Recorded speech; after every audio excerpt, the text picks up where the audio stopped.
Tu auras le combat, le diable viendra t'amener à douter que tu as l'appel de Dieu. Mais ce sont les souvenirs des œuvres de Dieu qui vont te permettre de te tenir devant lui et dire non, Dieu m'a appelé. Hey. Certains disent, mais oui, certains ils ont le don de miracle, d'autres n'en ont pas, car il est écrit, tous ont-ils le don de miracle, tous ont-ils le don de guérison. Je ne suis pas en train de parler des dons spirituels, je suis en train de parler de la foi. Parce que si nous parlons des dons, certains vont dire, oh moi j'en ai pas. Et c'est vrai, ce n'est pas tout le monde qui a le don de guérison. Ce n'est pas tout le monde qui a le don de la foi. Et c'est là que j'aime l'enseignement de Kenneth Hagin et je vous conseille de lire ses livres. Kenneth Hagin parle de deux sortes de miracles. Il parle des miracles par l'onction et des miracles par la foi. Il dit qu'il fut un temps, aux États-Unis, il avait des amis qui opéraient dans les miracles avec lui. Mais ils opéraient dans les guérisons par l'onction. C'est-à-dire quand l'onction venait sur eux, le don fonctionnait, guérissait les malades. Mais ils n'avaient pas la foi pour guérir les malades. Parce que quand tu as le don, même si tu n'as pas la foi, le don guérit. Alors qu'est-ce qui est arrivé? Eux-mêmes un jour sont tombés malades. Et ils avaient besoin, pas maintenant du don pour être guéri, mais de la foi pour être guéri. Parce que pour que tu sois guéri, ce n'est pas ton don qui te guérit. Nous guérissons les dons, nous guérissons les autres par le don. Mais nous nous guérissons nous-mêmes par la foi. Parce que le don est donné pour les autres. C'est comme les yeux, c'est fait pour voir là-bas, ça ne te voit pas savoir. Alors ça fait que même si tu es prophète, tu as besoin de l'intimité avec le Saint-Esprit pour connaître ta vie. Mais le don va te permettre de connaître la vie des autres. C'est pourquoi on est étonné. Mais comment lui qui est prophète a épousé une sorcière? Parce que les dons c'est pour les autres.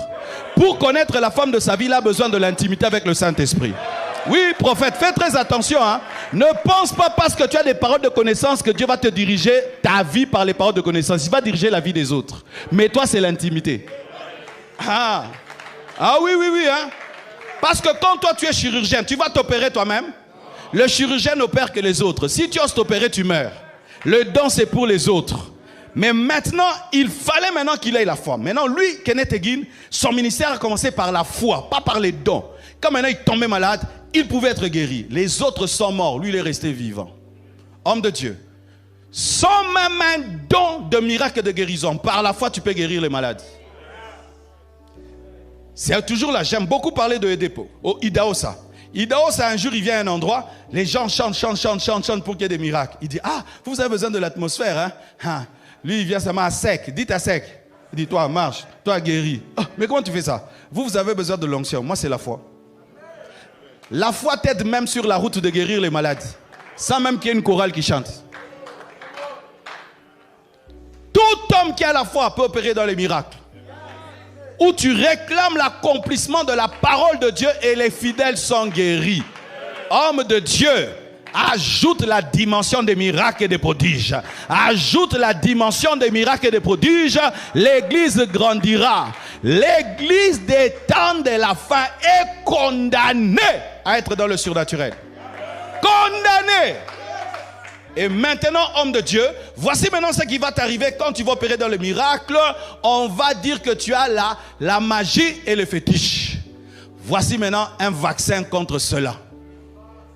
Vaut mieux que tu insultes de magicien, mais tu guéris les malades. Et qu'on dise que tu es sérieux, tu ne fais rien. Je préfère qu'on m'insulte de sorcier, mais j'ai de l'impact, qu'être sans impact, mais sérieux. Homme de Dieu, si tu veux vaincre les critiques qui viendront quand tu vas opérer dans la magie, quand tu seras traité de magicien, quand tu vas opérer dans la puissance, tu dois mourir à toi-même. Lorsqu'on a commencé à me critiquer, oh magicien, sorcier, j'ai été très blessé. Et au lieu que Dieu puisse me consoler, il s'est moqué de moi. Seigneur, tu sais que je n'ai pas la magie, tu sais que je ne suis pas franc-maçon, comment on dit ça? Pourquoi tu ne les frappes pas? Dieu me dit non, je ne vais pas les tuer ni les frapper. Ils sont importants pour te tuer. Parce que lorsque tu es à la croix, il faut que quelqu'un vienne vérifier ta crucifixion. Homme de Dieu, tu dis que toi tu es brisé. Attends qu'on t'insulte pendant une année, des choses que tu n'as pas faites. Et maintenant Dieu te dit tais-toi. Mosui micro. Jean 3,16. Car Dieu attends. Homme de Dieu. Il y a un gars qui m'a insulté sur internet à un niveau où tu as même peur de prier comme ça. Le gars là, si je prie comme ça, Kundalini. Si je fais comme ça, courette. Si je fais comme ça, la main agitée. Comme là j'ai porté les bazins, bilo kakunazui. Tu as peur de tout faire. Et puis Dieu m'a dit, si un mort, on l'insulte, il réagit. Si on dit un mort, il est mort la bouche ouverte, il réagit. Si on insulte l'habit du mort, il réagit. Nos réactions par rapport aux critiques révèlent que nous sommes vivants. Homme de Dieu, si tu veux opérer dans la puissance, tu dois mourir. Mourir à toi-même. On t'insulte, tu bosses. On t'insulte, tu guéris les malades. On t'insulte, l'église grandit. On t'insulte, tu prophétises. Tu donnes des paroles de connaissance. Et sache ceci. La plupart des temps, les gens qui nous aiment pas crient plus que ceux qui nous aiment. Mais ceux qui nous aiment sont plus nombreux que ceux qui nous aiment pas. Le problème, c'est que ceux qui t'aiment ne parlent pas trop. Mais ils sont plus nombreux que ceux qui ne t'aiment pas.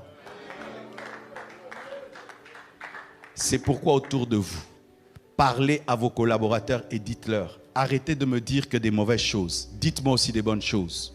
Ah papa, tu avais prié, tel été guéri, hein? Tu avais prié, tel été délivré. On a aussi besoin d'entendre ça. Mais quand vous créez autour de vous un système des gens qui vous rapportent les blessures, vous serez tout le temps blessé. Pasteur, tel a dit ça, tel a dit ça. Tu n'en as pas besoin, homme de Dieu. Tu vas te blesser pour rien, tu vas haïr quelqu'un pour rien. Entends que des bonnes choses et persévère. Et si tu vas avoir un grand modèle, même Jésus a été traité de Belzéboul. Même Jésus. Est-ce que tu es plus que Jésus? Tu n'es pas plus que Jésus.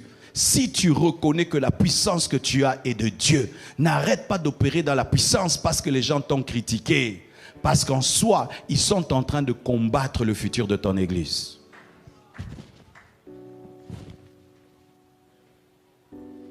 Alléluia. Opérer dans la puissance. Opérer dans les miracles. Opérer dans les prodiges. Et quand tu commences maintenant à opérer dans les miracles, tu dois faire les statistiques de tes miracles. Comment? Pour connaître la particularité que Dieu t'a donnée. Vous allez remarquer ceci. Certains hommes de Dieu, s'ils prient, beaucoup de paralytiques marchent. D'autres, beaucoup d'aveugles. D'autres, les cancers. Comme Kenneth Hagin, lui, c'était le cancer. Quand tu commences à savoir le domaine où Dieu veut t'utiliser, tu canalises maintenant ton onction là-bas. Tu commences à prier pour ces cas-là avant de les voir. Tu commences à faire des recherches sur ces cas-là pour comprendre. Ainsi, ton cœur est rempli d'amour et de compassion pour ces personnes et cela va devenir fréquent. Tu pries les stériles enfantes. Sur 10 cas, il y a toujours 5 stériles. 5 stériles, frère. Concentre-toi là-bas, il y a quelque chose. Oh, j'avais le sida, il y a quelque chose. Moi, j'avais remarqué, quand on commençait à opérer dans les miracles, il y avait toujours un témoignage. J'avais un cancer du sein qui est parti. Cancer du sein, parti. Et quand j'opère dans les miracles, la plupart des temps, ça ne rate pas. Après, j'ai commencé à voir les gens qui ont une béquille, qui la laissent. Qui ont une béquille, qui la laissent. Et j'ai commencé à me concentrer dessus. Et maintenant, j'ai un autre fardeau. Tu dois avoir des gens qui, autour de toi, prennent les témoignages pour que tu connaisses ce que Dieu fait par toi. Parce que des fois, nous sommes découragés d'opérer dans la puissance parce qu'il n'y a pas de témoignage. Ayez un département qui écoute les gens. Sinon, parce que certains cas, ce ne sont pas des paralytiques qui marchent. Mais des choses se passent là. Maintenant, tu pries au nom de Jésus, soyez guéri. Les gens sont guéris, vivent des choses, ils partent là-bas, il a un travail et tout. Mais après, ils rentrent, ils disent rien. Toi, tu ne sauras pas. Ça va faire quoi? Des choses arrivent. Comment tu fais pour savoir ce que Dieu fait? Regardez Christ Aquilome, regardez Bénin, regardez tous ces gens-là. Ils s'arrangent toujours qu'il y ait quelqu'un qui les ramène les cas. Pourquoi ça encourage la foi? Un homme de Dieu qui n'est pas au courant de ce que Dieu fait, arrête de faire. Célébrez les miracles que Dieu fait au milieu de vous. Quand Dieu fait quelque chose, pasteur, sortez de cette fausse humilité de ne pas dire. J'étais comme ça avant. Il ne faut pas dire, on va te donner la gloire. Ah, Dieu aussi, il ne fallait pas qu'il me donne ce beau visage. Dieu t'a créé beau comme ça, il n'a pas eu peur. Maintenant, quand Dieu t'utilise, tu ne peux pas dire, ah, j'étais au Niger, ah, un aveugle l'a vu. Non. Nous venons du voyage, que toute la gloire revienne à Dieu. Quelle gloire! Ça, ce sont des fausses humilités religieuses. Parce qu'il faut qu'il y ait un témoignage. La Bible dit qu'ils l'ont vaincu par la parole de leur témoignage. Le témoignage donne la victoire sur Satan. Qu'est-ce qui arrive, homme de Dieu, homme de Dieu?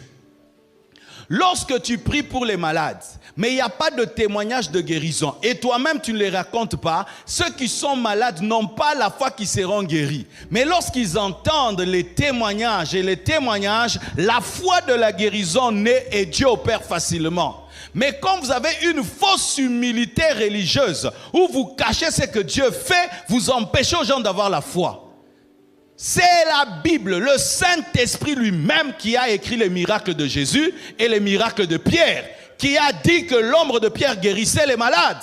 Mais pourquoi si tu vas quelque part, ton ombre a guéri quelqu'un, tu ne vas pas dire? Alors que Dieu dit quand Pierre a guéri. Au nom quoi? De l'humilité. Si je commence à trop le dire, je vais être orgueilleux. Tu n'es pas le Saint-Esprit pour veiller sur toi. Laisse le Saint-Esprit veiller sur toi. Dis ce que Dieu a fait. Dites ce que Dieu a fait. N'ajoutez pas, mais dites ce que Dieu a fait.